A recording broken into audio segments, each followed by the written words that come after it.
Hello everyone, it is your fave tarot mama. So I wanted to hit you with this video. I've promised it like forever ago, so I apologize that it's hella late. Actually, sorry, not sorry. I had other things I was trying to do. So anyway. I mentioned before in like an earlier video that I was going to do a series related to the Watchman series, the HBO one to be specific, with Regina King and all of them. So the reason why I thought that this was so important, or what kind of stood out to me about this series, which was fucking everything, and the fact that like it correlated to a lot of different things that I was learning about spirituality and what's going on in the world currently, and what has been going on, you know. Like, side note, if you have not watched the Watchmen the series on HBO, definitely do that before you start watching this particular series. You don't have to watch the original film if you don't want to, because it takes place 30 years after. The series takes 30 years after the fact, so you don't have to, but it is really nice to get a little bit of backstory on each of the characters, you know, because I feel like it doesn't quite explain why the cavalry, there you go, the cavalry is wearing the Rorschach mask, and it's so funny because it's like when you watch the movie and then you watch what the cavalry is doing, it's like Rorschach, the actual person, the actual like hero who was a part of the Minutemen, his ideas and methods and everything has nothing to do with what the white supremacists are doing, you know, which is where I guess we're already jumping into it. But the reason why I thought that was so funny is because, you know, say for instance, like today, because the cavalry is supposed to be similar to the Ku Klux Klan. It's basically the same thing. They kind of mention it several times, but that's the, you know, most modern example of who they would represent. But essentially it's like in the series, it's like if you watch the movie and then the series, it's like Rorschach was very much against politics and things of that nature and cruelty just across the board. But then when you have the white supremacists, they're using, or the cavalry, they're using these masks and to do whatever the fuck they want in the name of politicians, which is what the Klan's members do. Like, they think that they're like, they really think that they're something special, but it's like you will never be able to have a seat at the table when it comes down to those particular politicians. You know, it's like you're a foot soldier essentially, and that's all you will ever be. You will only be expendable, and that's the key that I think that the individuals who were the cavalry and Ku Klux Klan members don't really think about. It's like you will never have a seat at the table because they do not respect you, they don't care about you, and you are expendable to them, which I think is really something to keep in mind. But you know, it is what it is. And but also with the KKK, it's like these individuals go to church, they're pastors, they're all this shit, they claim that they're Christian, but then they burn the cross. So it's like, who are you really serving here? Because I'm like, white Jesus must be Satan. I don't fucking know. Because it's just like, who the fuck are you worshiping? Who the fuck are you honoring if you're burning the cross? Like, it just doesn't make sense. And then but we also know, or you should know, if you read the Bible, Jesus is not white. They, you know, like someone who is described as having hair like wool, you know, skin like copper or bronze, they're not white. They're not white. So, so the thing is, like, it's just like, I don't know what, but anyway, so there will be another video that I'll post later on, maybe like in December-ish, where we'll talk about Black Jesus, and this motherfucker had the Pope shook, like he sweating, like it's so, and okay, but yeah, so that's a story for another time. But let's get back into the Watchmen. So this is gonna be part one. So I'm like, if you don't know this by now, I'm a psychic, so I also channel messages as well. So there's going to be like, I'm trying to read my notes to keep track, but then the spirit is going to be sending me messages, so it's going to be kind of back and forth. So stick with me. I always kind of tie everything in towards the end of the video anyway, so yeah. Okay, so in part one, I wanted to really speak on Will Reeves, aka Hooded Justice. And so Will Reeves, you know, when you first start the series, you see him as a little boy, and he's in the movie theater watching his fave, Bass Reeves, which is a real person. He was the first Black deputy U.S. Marshal, and he is responsible for like arresting like 3,000 people. He is also, the film The Lone Ranger is also inspired by him. And he also had a bomb ass mustache. So, you know, so it's just something. And so it's like when he was watching that as a child, and one of Bass Reeves' like taglines was like trust in the law, you know, which theoretically we should be able to do, but especially for Black people, we can't, you know. And that's the thing. And I think that like we just have a little too much trust in these individuals who have shown us generation after generation after generation that they do not care about our existence. And for me, I'm at this point now where I refuse to put any power into what they got going on over there, because I just don't. And also, quick side note, my grandfather, I mentioned this before, but my grandfather was a Freemason, so he took a vow of silence not to tell their secrets, but I didn't. So so that I'm gonna be tying a lot of that in as well, because the main thing about the Freemasons is like, what people don't understand is race is never, it is an issue, but it's not the main issue. The main thing that they are trying to accomplish is to get people to not have common sense. Like, you're supposed to simply just follow orders, and that's it. You know, you're supposed to follow orders blindly, which is interesting because you have like the military where they literally just do things blindly because they feel as though they're serving their country, but really they're just putting money in the pockets of whoever politician is playing kind of behind the scenes. But even then, the politicians aren't the one in power. They're not the ones in power. They're puppets. They are elected actors.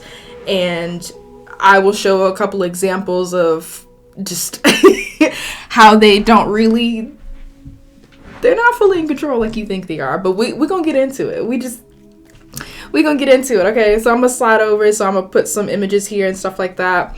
So, of course, like I mentioned, Bass Reeves, you know, and the Tulsa Massacre of 1921, which also this particular one in Tulsa is not the first, you know, because there have been multiple Black Wall Streets and things of that nature, and they were all, you know, destroyed because, you know, the KKK was given orders. And like the obedient little foot soldiers they did what they were told. And so the thing is, with Will Reeves, you know, he gets older after he survives, you know, of course he survives the Tulsa Massacre, and he ends up joining the police force, you know, because he thinks that becoming a police officer is going to be able to, you know, make these changes in the community, and things of that nature. But he soon finds out that there's something strange, you know, because he's going through the whole ceremony, he's getting his badge, and so there's like the white officer coming through and like giving the badges to all the new recruits. And then, you know, when the white officer, I don't even know what his name is, chief, whatever, when he gets to Will, he's like, "Ill, you're Black." So, and then he moves on. But then, you know, there's another Black chief or whatever, and he comes through and gives him his badge, and which is a really cute little moment. And so he tells him, beware of the Cyclops, and he does like this little, I think it's like this. Yeah. And so he does that, you know, beware of the Cyclops. And so he's essentially just it's frustrating because it's like he didn't give him enough information, but it was still enough to kind of get his, the wheels turning.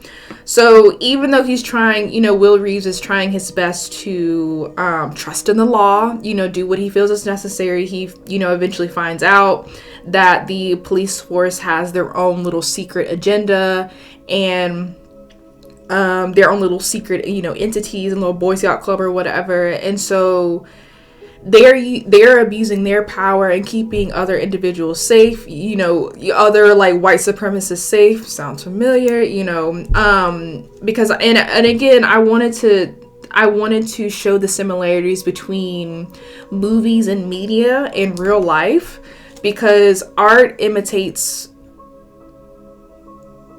life. Yes, okay, I got it confused. Yeah, art imitates life. Life does not imitate art. It's not the other way around.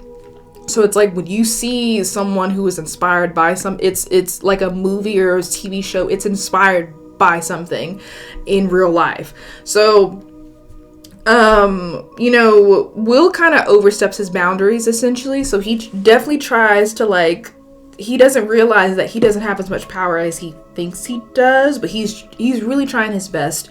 And, late at night he gets caught up. And there's some white police officers and they get him and they also attempt to lynch him. And after that, because he kind of is like walking around with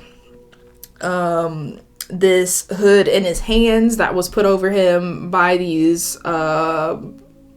police officers or whatever, and he's also still wearing the noose around his neck, and around his hands as well. So then he runs into some people in the alleyway and he puts on the hood and he beats ass. So he curb stomps them bitches. So the thing about this is he's just so angry. And later on in the film you discover that anger wasn't the dominant emotion. It was definitely the fuel, but he was so hurt. That was the main thing. He was so hurt that he was doing all of this and they just they don't even view him as an equal. They don't even view him as human, which is so degrading and so it really fucks with your worthiness, when you really think about it. And so later on, it in that moment when he's curb stomping them bitches for trying to rob this couple, Hooded Justice is born, and it's so fascinating if you know anything about the comics, they never knew his identity. So it's very possible that whoever wrote the comics intended for him to be black, because there were speculations about who he was and everything like that, but him being a black man completely makes sense. You never knew his identity, and based on what kind of happened in the show with Dr. Manhattan, it makes complete sense. A lot of the people who are part of the Minutemen, which was the first masked vigilante group, they nobody knew. And it also makes sense that someone wearing a noose around his neck, it makes more sense for him to be black, because white people being lynched was not common.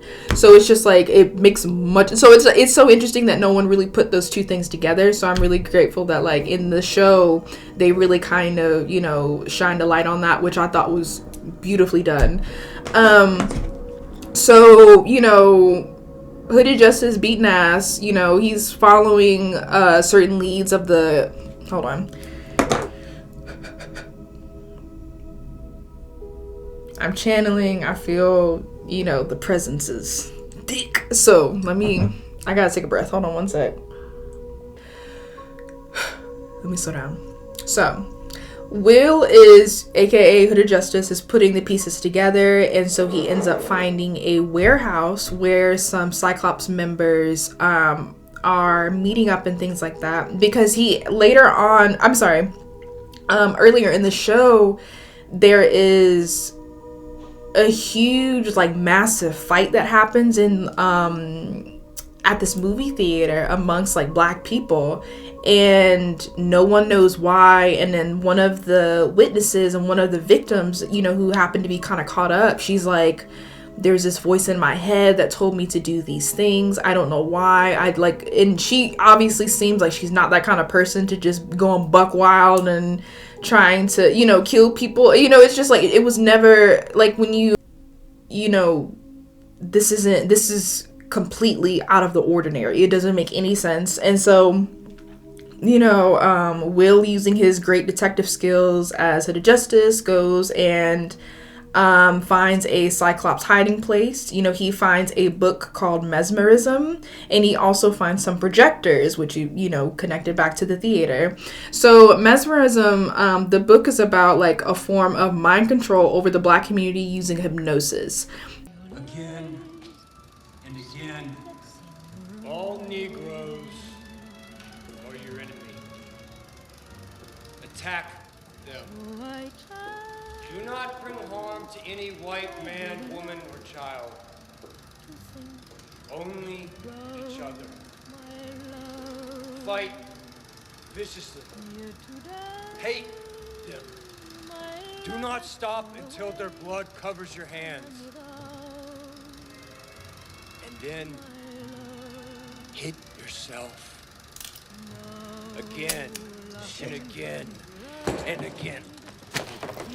So so it's like pictures and repeated messages. So it's like it's constant, and it's like becoming embedded in the subconscious mind, which is once something reaches the subconscious mind, which is not that hard because your subconscious mind is on autopilot like all the time.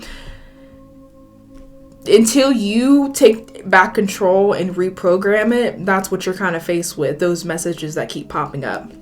So the reason that I bring up all of that, the reason why I bring up mesmerism, because this is a form of MK Ultra. And if you don't know anything about it, then let me put you on game. So MK Ultra is something that the CIA has used since 1953. It's probably earlier than that, but that was when the documents that were found, that's the dates that were on there. But essentially,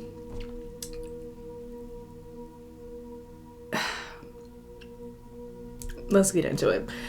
So with MK Ultra, it's essentially an illegal human experimentation program. And so they use things like LSD, chemicals, electroshock, hypnosis, sensory deprivation, which is, those, if you see in movies, which we'll get to, if you see in movies where they put them in the sensory deprivation, like chambers or tanks or whatever, it completely removes stimuli from one or more of your senses. So it kind of, like, say for instance, for someone who is deaf or blind, their other senses enhance. So say for instance, if you have someone, Stranger Things, get to in a second, if you have someone who is psychic and you get rid of their other senses, that becomes the strongest sense, because whenever someone is psychic, it is your sixth sense. So it's like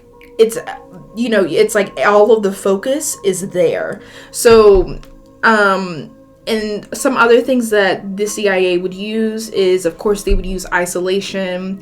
They would use verbal and sexual abuse. And the reason why they tried all of these different methods is because they wanted to, whatever they could do to weaken people during interrogations, that's what they would use. And so they actually started experimenting on people unwitting, and some people might register depending.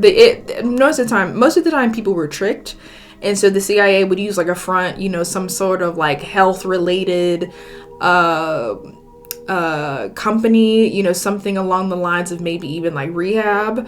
So they would set up shop at places like hospitals, colleges, specifically Stanford, Yale, and Harvard. Also prisons as well, and they would also utilize pharmaceutical companies, so that way they could, have their test subjects. And again, they're unwitting. They don't know. They don't know. They don't know. So, and then one of the documents that they found in December of 2018 was actually declassified, but it says that they used microchips, and they implanted them in the brains of dogs so they could get them to stop, run, or turn. They had full control over what the dog was capable of doing. And so the reason why, and this, a lot of things popped off right after World War II, because people, the way that it was portrayed, first of all, we don't even know if Hitler is dead, to be honest, because what we're told is that the Germans told us that Hitler was dead. That's what I've heard. I'll definitely end up doing more research on that. But the thing is, we don't even know if he's dead. Because, people have faked their deaths. This is not the first time, nor the last. So, and back to World War II, it's like people thought that the Nazis lost, but they didn't lose. They just pulled back their resources. And they had different bases. One of them is in Antarctica. And, I'm sure that they have a few underground bases as well. Like Area 51 is not the only one. There's like 140, if I'm not mistaken. So, or 100 between like 120 and 140. It's probably more by now, to be honest. So they pulled back their resources in order to experiment on certain things. So it's like they have control over many different things, but we just don't know about it because they call themselves a different name, or they use things like the media to get people to, look over there. That's what they do. So and they've been doing this for a very long time. So, in 1940, the CIA enlisted about 22 Nazi scientists. And they also kind of wanted to, play this game as well, because the end goal is money and control. It's never really been about race or anything like that. So there was also a British psychologist, Donald Ewen Carman, and the CIA, it says that he didn't know that he was working for the CIA, so we're just gonna say allegedly, because, but essentially he was investing his time and money and all that, and using his degree to experiment on people with schizophrenia.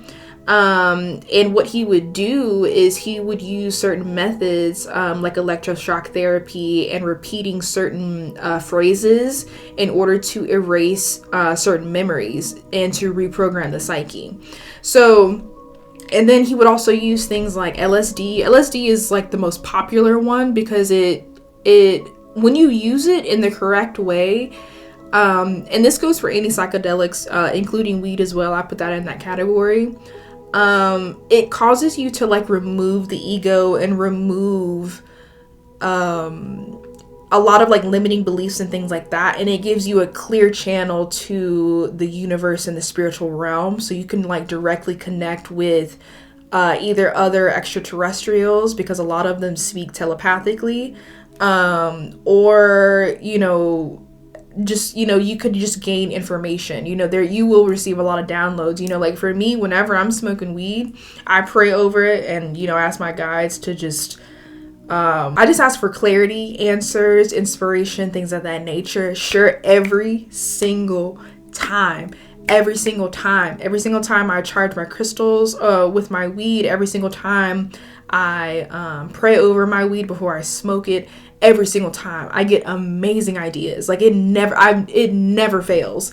So I always have like a journal next to me. But with LSD, it's the same thing. It's like if you use it correctly, you can receive a lot of information from whoever, wherever. That's just how it is. So with Cameron, he would use, of course, LSD. He would use paralytic drugs and electroconvulsive therapy. So, and he would use it like 30 to 40 times the normal power. And so a lot of times his subjects would be in drug-induced comas for about a week to a month. And then I'll show an image of the Bergonic chair, which is something that they used in World War One. And it has evolved over time, of course. But it's, and also, like I mentioned before, he would play certain messages repeatedly. This is why, saying affirmations is so powerful, because you say these things on repeat, on a loop, it changes your subconscious mind, and it puts you in a completely different mindset. It can even put you in a completely different timeline, because it's like you went from being very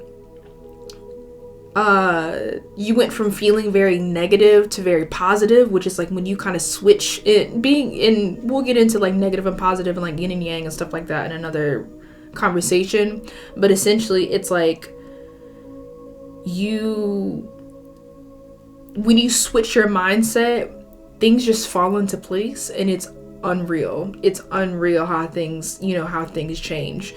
So but yeah, so, and his main back to Cameron. So his main patients were people who dealt with anxiety disorders, postpartum, bipolar, things of that nature. There were a few times.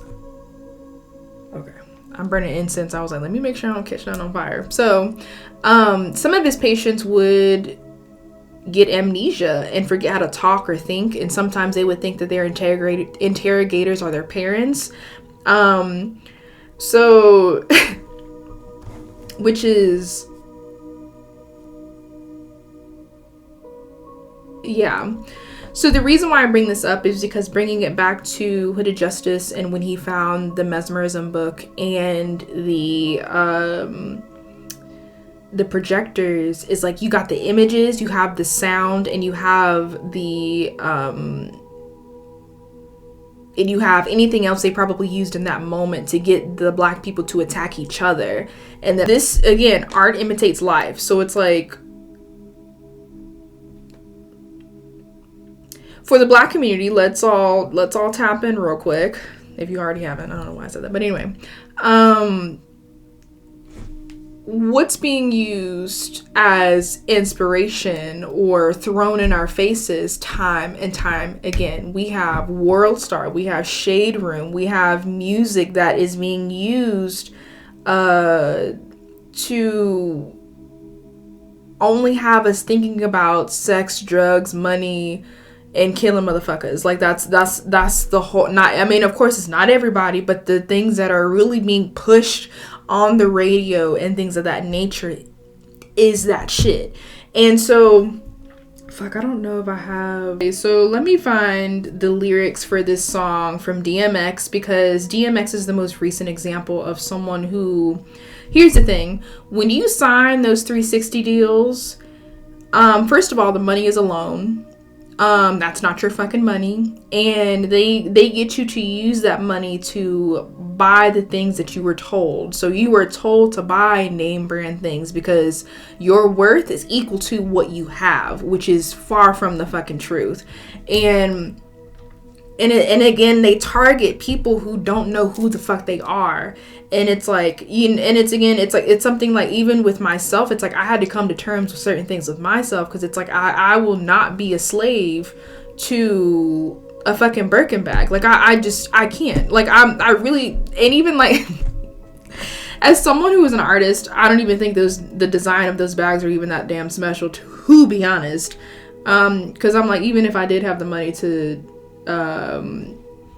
buy one of those bags, I wouldn't. I'm like, give me some Bitcoin. That's where I want to be. So bringing it back to DMX, things started to go to shit for him when he realized that, I am pushing this agenda to get the black community to be more aggressive. They don't know their fucking worth. They don't know their power. And they believe that buying name brand things or living this fake ass superficial lifestyle is what it's about, and which is not the case. And DMX is the best example, because as soon as he started to divert from what that contract told him to fucking do, shit literally went to hell. And so let me try to revisit the lyrics, the DMX song Damien, because that is a conversation that he's having with Satan. And I'm sure it's so frustrating for these artists where it's literally like a cry for help, and no one understands that, like, they're in hell. But it's also like, you signed the contract, bro. Like, we can't help you. I've been doing research on if it's even possible to save someone's soul from damnation, but I don't fucking listen. I don't know. And the thing is, it's like, when you think back, for all my people who grew up in the church, first off, for the people who grew up in black churches, who in the pulpit are always getting into arguments, they can never get along, and it's just like pure chaos whenever they interact. The preacher and the praise and worship leader or whatever, it's always them two. They always, and think back, who it's like with God is like, I'm the only one that people can worship, and Satan is like, no, I want people to worship me as well because I want to become a god, and that's not how it is. So it's the same shit even in the fucking church, and people don't even realize, like, it's like, whoa. But anyway, because the story, of course, like the story is, it's like, God cast down Satan from heaven, because he wanted to be worshipped like God, but God is like, there's only one God, so sorry about it, tough titties. And then, and then God gave humans the power to have dominion over heaven and hell, like, and this realm as well. So we are able to create our own reality, and people don't realize how powerful we fucking are. And the thing is, Satan got really fucking jealous. Think, in the Bible, who does it say can only get jealous? God. Who is the Bible really talking about? The Bible has been edited so many fucking times, which I will have a separate episode, separate videos on how the Bible is full of allegories and metaphors and things of that nature, because whoever that is talking about is not God, because God is not a jealous God. God only emits unconditional love. Like, people tell you that there's only certain conditions where you could receive this fucking love, and that's not the case. It's not the case. We gonna start this healing now. Just like, unconditional love is God, is the highest frequency. And no matter what you believe in, the universe, source, Allah, whatever, it is still unconditional love is the foundation of who that entity is.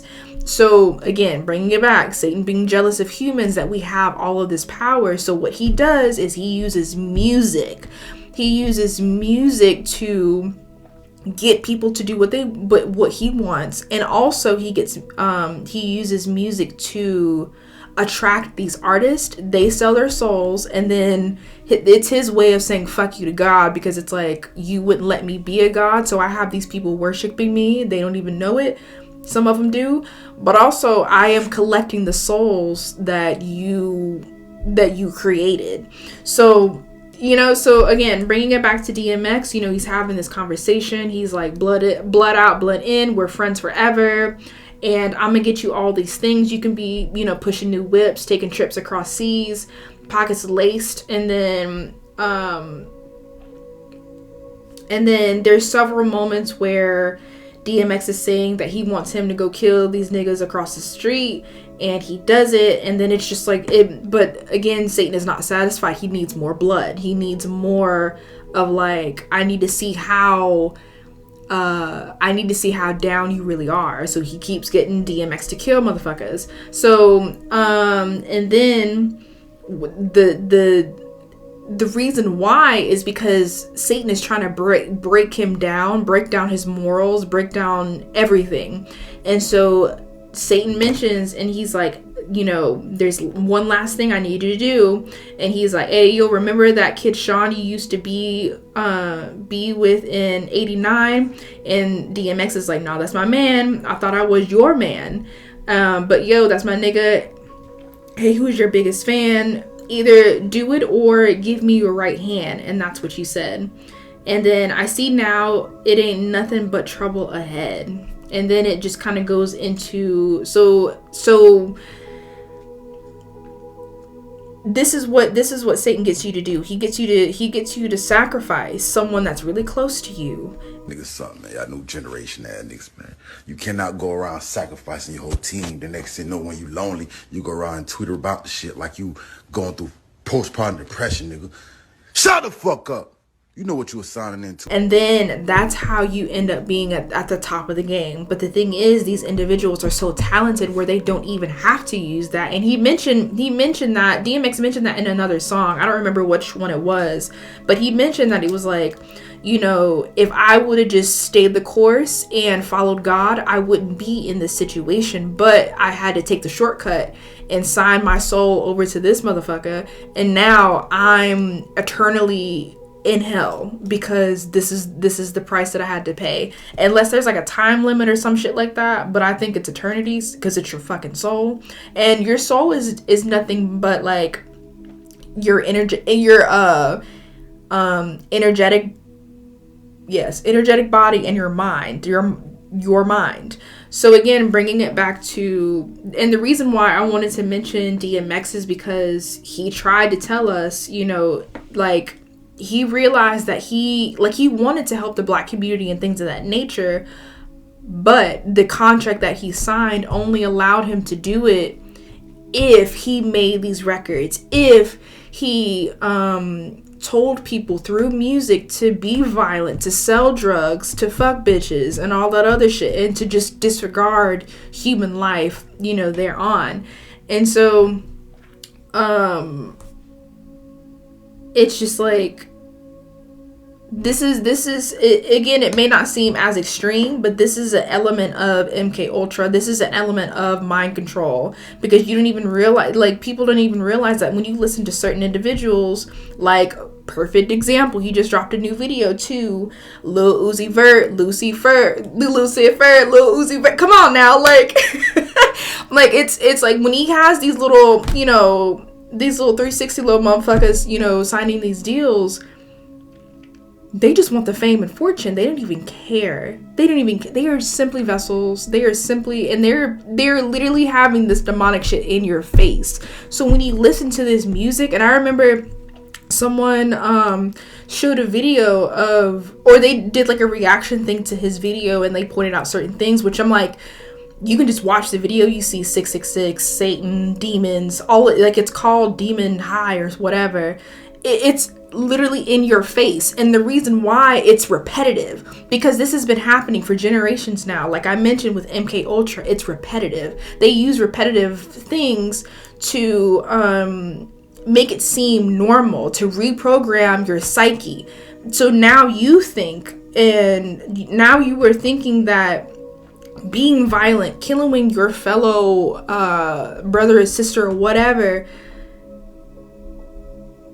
that's they're making this seem normal, and this shit is not fucking normal. This is not fucking normal. This is how, and people say that, like, we have to escape the matrix, and we don't have to escape shit.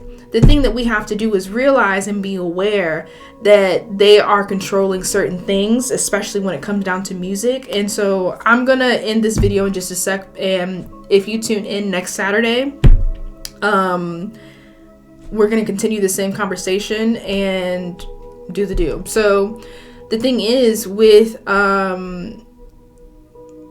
they're making this shit seem normal. This is why there's a lot of people, when you're listening to music, you get so depressed. You don't have the willpower to do what the fuck you want. You don't have the confidence. You don't, like, there's, like, you feel so depleted. And the thing is, the more you feel depleted, the easier it is for these negative entities to attach themselves to you or have you doing some crazy shit. I've mentioned before, whenever you feel as though there's a negative entity or negative energy, or you're listening to negative shit, pay attention to specifically your heart chakra and this particular area right there. Do you feel like it's hard to breathe? Do you immediately feel depressed and all this other shit? Like, pay attention to how you feel. And so it's so important. I really tried to make this video as short as possible, but here we are. But again, it's much more intense than you think. And yeah, so what I'm gonna do is I'm gonna leave it off right there, and we'll continue this conversation next Saturday. So definitely tune in. And so I'm gonna go down the list of why the music and the images is so important to the fact that like it just controls us in ways that we don't really fully understand.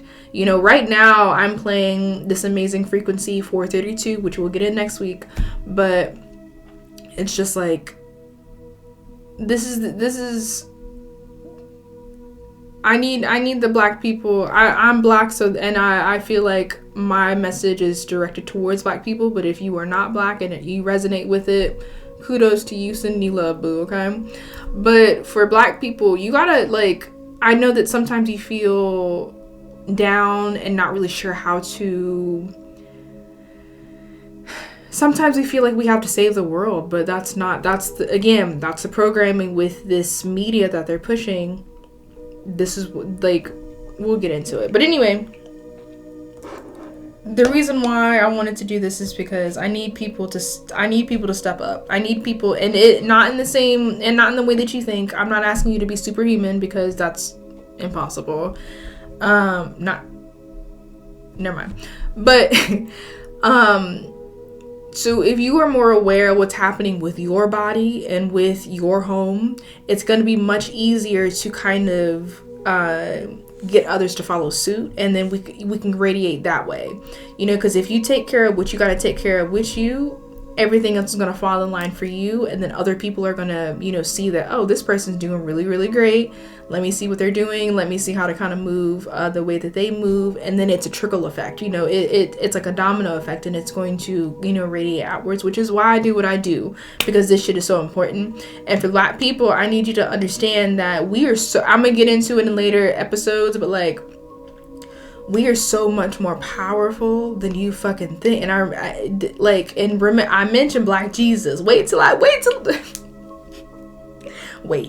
wait. When I talk about him. Okay, so the thing is, they try so hard to get us to feel, think, move in certain ways. But when we want to talk about certain people that inspire us, they want to cut them at the fucking neck. Pay attention. And again, next week I'm going to get more into it. So tune in. I hope you really, you know, I hope this video helped you, because I'm not in the business of fear mongering, because that's not my cup of tea. But we're gonna get through this, and I'm gonna provide different things to help you get through it. I'm not gonna be out here like, let me not be shady. I'm not gonna be out here like some of these other individuals who are just telling you how to do things. I'm gonna show you. I'm gonna bring up certain examples that certain things that I've done for myself, and certain things that I've seen. I'm going to bring up other examples. You know, I'm not just gonna tell you what the fuck I want you to hear. I put 110% into every single thing that I fucking do. I don't sugarcoat shit, if you didn't even know that. If you didn't know that, then I don't know where you've been. So but okay, so sending peace and love, wishing you all the best, and yeah, stay tuned, because it's a lot to it, but I don't want to keep up too much of your time, so wishing you the best. Okay, bye.